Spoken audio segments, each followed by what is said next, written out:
Bonjour à tous, vous êtes toujours sur les ondes françaises de Radio Taïwan International. Ici Lisa Dufaux pour vous présenter le décryptage de ce vendredi 10 juillet dans lequel je vous propose de revenir sur le scandale des huiles contaminées qui fait les gros titres de la presse taïwanaise depuis plusieurs jours et met à mal les autorités sanitaires du pays.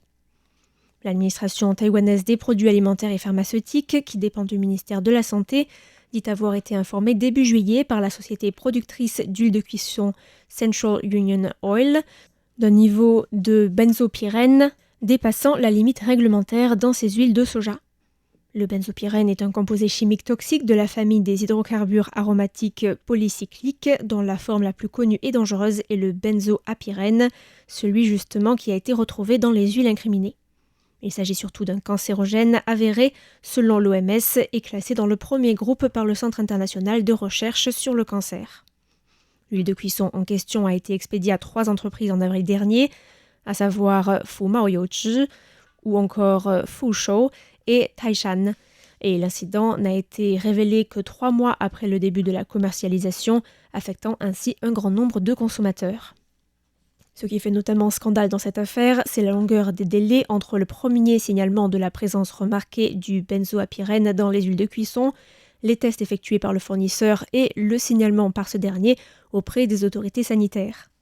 Plus précisément, c'est un contrôle indépendant effectué par l'entreprise Nanqiao, à qui Fushou Industry avait revendu cette huile qui a permis de mettre au jour le niveau excessif de benzopyrène le 13 mai. Le 10 juin, Nanqiao en avait informé son fournisseur, Fushou, qui a prévenu le Central Union Oil le lendemain. Et c'est après avoir mené sa propre inspection que cette entreprise a attendu le 30 juin pour signaler le problème aux autorités sanitaires. Central Union Oil, quant à elle, a effectué des tests les 25 et 30 juin après avoir reçu une notification formelle de Nanqiao. Le gouvernement municipal de Taichung, où est basée l'entreprise, a indiqué que les délais ne suggéraient pas, au contraire, que cette dernière avait cherché à dissimuler l'information de manière intentionnelle. Le ministre de la Santé, Shi Zhongliang, a en revanche déclaré que Central Union Oil avait tardé à signaler l'incident et avait continué à fournir de fausses informations durant l'enquête, entraînant de graves conséquences, ce qui explique le montant particulièrement élevé de l'amende. En effet, le ministère de la Santé a infligé mardi à Central Union Oil une amende de 165 millions de dollars taïwanais, soit près de 5 millions d'euros, un record pour un incident de sûreté alimentaire à Taïwan. Les autorités sanitaires poursuivent leur enquête pour déterminer si les autres fournisseurs, à savoir Fumao Youchi et Taishan, ont également continué à vendre les huiles contaminées après avoir eu connaissance des niveaux excessifs de benzopyrène et de les tenir responsables le cas échéant. L'administration des produits alimentaires et pharmaceutiques de Taïwan a rendu public 2 dossiers d'huile de cuisson contaminée produite par la société Central Union Oil cette semaine. Et les contrôles ont permis de détecter la présence de benzopyrène qui dépasse le niveau limite autorisé. L'administration a ainsi ordonné hier le retrait de l'ensemble des huiles produites par Central Union Oil avant le 10 juillet, aujourd'hui à midi. Par ailleurs, le bureau des procureurs de Taichung a indiqué aujourd'hui avoir mené des perquisitions dans les locaux de l'entreprise et auprès de 3 sociétés qui ont acheté des huiles de celles-ci pour produire leurs propres marchandises, à savoir Formosa Oilseed Processing, Fushou Industry Corporation qu'on a évoqué tout à l'heure, ainsi que Taishan. Le parquet a indiqué avoir entendu 11 prévenus, dont le président et directeur général de la société Central Union Oil et le directeur d'usine de l'entreprise, mais également le président de la société Taishan, ainsi que 13 témoins, notamment des employés de sociétés concernées. À l'issue de l'étude des preuves saisies et de la collecte des témoignages, les procureurs ont conclu que les 11 prévenus étaient fortement soupçonnés d'avoir enfreint la loi sur la sûreté alimentaire, entre autres. Les procureurs ont requis aujourd'hui la mise au secret du directeur général de Central Union Oil, M. Hu, citant des risques de destruction ou de falsification des preuves et de collusion avec les autres auteurs et les témoins. Les 10 autres prévenus ont été libérés sous caution avec des montants allant de 500 000 à 10 millions de dollars taïwanais, voire 20 millions de dollars, soit de 14 000 à 582 000 euros. L'autre élément qui a alimenté le scandale est un certain cafouillage et des changements répétés étendant chaque fois la liste de produits incriminés, provoquant des inquiétudes au sein des consommateurs.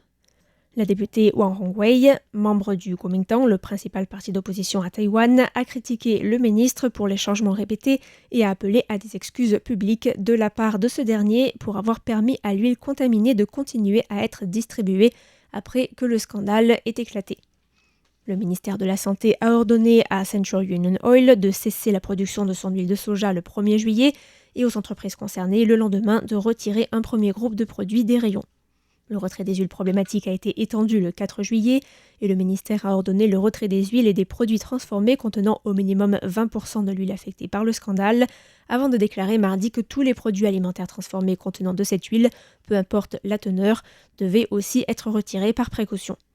Hier encore, la liste des produits transformés devant être retirés par précaution des rayons a encore été étendue, passant de 232 à 401, puis hier soir encore à 440 types de produits, y compris des poitrines de poulet sous vide, des nouilles instantanées et des repas préparés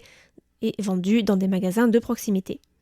Et à l'issue de la réunion du Conseil des ministres, le Premier ministre Zhou Rongtai a finalement ordonné le retrait préventif des rayons des supermarchés d'ici aujourd'hui midi, de l'ensemble des huiles de cuisson produites entre avril et juin par la société Central Union Oil.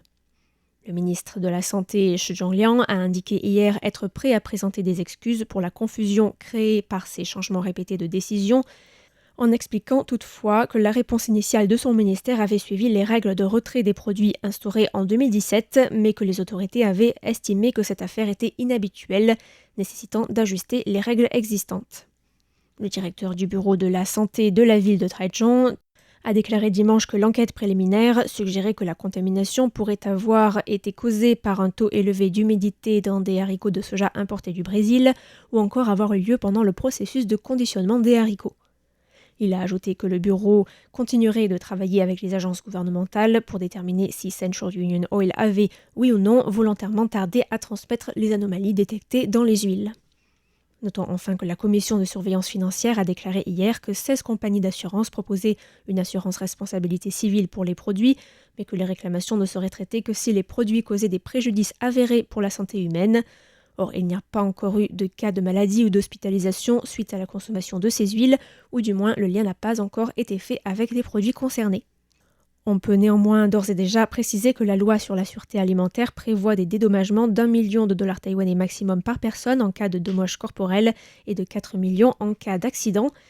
Le processus de dédommagement peut être relativement simple en cas d'intoxication alimentaire, par exemple, comme cela a été le cas au printemps 2024 lors du scandale d'intoxication dû à l'acide boncrécrique, par exemple, qui a fait plusieurs morts à Taipei.